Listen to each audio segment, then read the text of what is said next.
السلام علیکم یا علی علیہ السلام مدد۔ امید کرتا ہوں کہ آپ سب خیر و عافیت سے ہوں گے۔ آج میں موجود ہوں عراق کے شہر سامرا میں، جہاں پر زیارت امام علی نقی علیہ السلام، امام عسکری علیہ السلام، بی بی نرجس خاتون اور بی بی حکیمہ خاتون ہے۔ اور یہاں وہ مقام بھی موجود ہے کہ جہاں پر امام مہدی امام زمانہ علیہ السلام کی غیبت ہوئی۔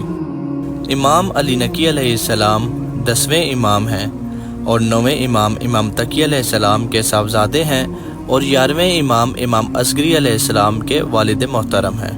امام علی نقی علیہ السلام کی ولادت 5 رجب سن 214 ہجری مدینہ میں ہوئی۔ اور جو دوسری زیارت یہاں پر موجود ہے وہ ہے امام عسکری علیہ السلام کی۔ امام عسکری علیہ السلام 10ویں امام امام نقی علیہ السلام کے صاحبزادے ہیں اور 12ویں امام امام زمانہ علیہ السلام کے والد محترم ہیں۔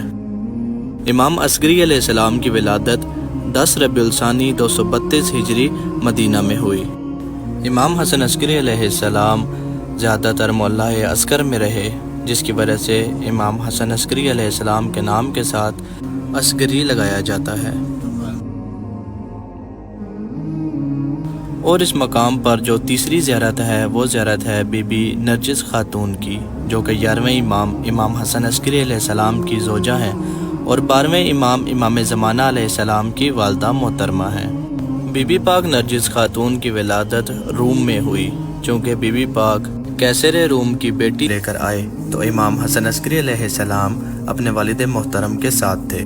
یہاں آنے کے بعد کبھی قید اور کبھی آزادی کا سلسلہ چلتا رہا، لیکن امام حسن عسکری علیہ السلام اپنے والد بزرگ کے ساتھ ساتھ رہے۔ 254 ہجری میں امام حسن عسکری علیہ السلام کی عمر 22 سال کی تھی جب امام نقی علیہ السلام اس دنیا سے رخصت ہو گئے۔ حضرت امام نقی علیہ السلام نے اس دنیا سے رخصت ہونے سے 4 مہینے قبل امام حسن عسکری علیہ السلام کو اپنا وصی اور جانشین ہونے کا اظہار فرما کر اپنے اصحاب کی گواہیاں لے لی تھیں۔ اس کے بعد جب دور امامت امام حسن عسکری علیہ السلام شروع ہوا تو سلطنت بنی عباس کے تخت پر خلیفہ المعتز عباسی کا قیام تھا۔ کچھ عرصہ اس کی حکومت چلنے کے بعد معتمد کی حکومت قائم ہوئی۔ ان میں کوئی ایک بادشاہ ایسا نہ تھا کہ جن کے زمانے میں امام حسن عسکری علیہ السلام کو آرام و سکون ملتا۔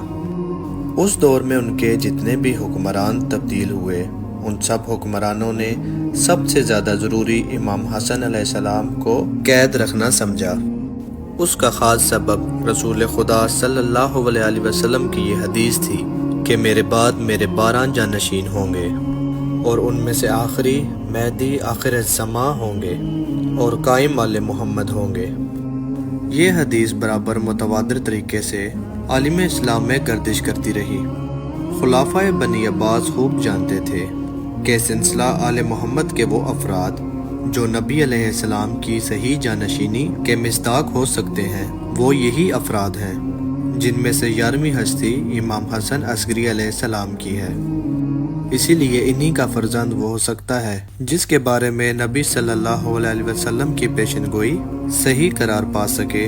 لہٰذا کوشش یہ تھی کہ امام حسن عسکری علیہ السلام کی زندگی کا خاتمہ اس دنیا سے ہو جائے، اس طرح دنیا میں ان کا کوئی جانشین موجود نہ ہو۔ اسی مقام پر وہ جگہ موجود ہے جہاں امام زمانہ امام مہدی علیہ السلام کی غیبت ہوئی۔ چونکہ جب میں اس مقام پر موجود تھا تو وہاں پر تعمیرات کا کام جاری تھا، جس کی وجہ سے میں سرداب کی زیارت نہیں کر سکا اور آپ کو بھی نہیں کروا سکا۔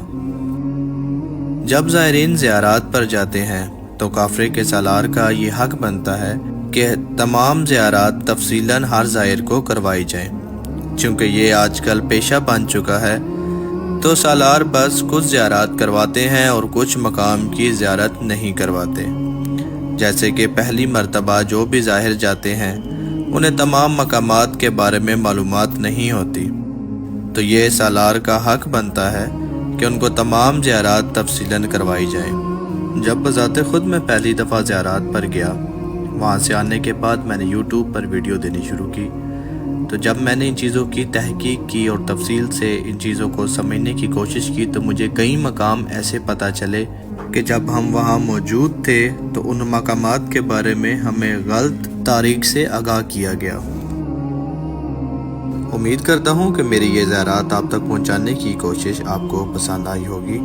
طالب دعا ہوں کہ مولا مجھے پھر سے اپنے در پر بلائیں اور میں مزید تفصیلاً آپ لوگوں کے لیے ایسی ویڈیوز بناؤں۔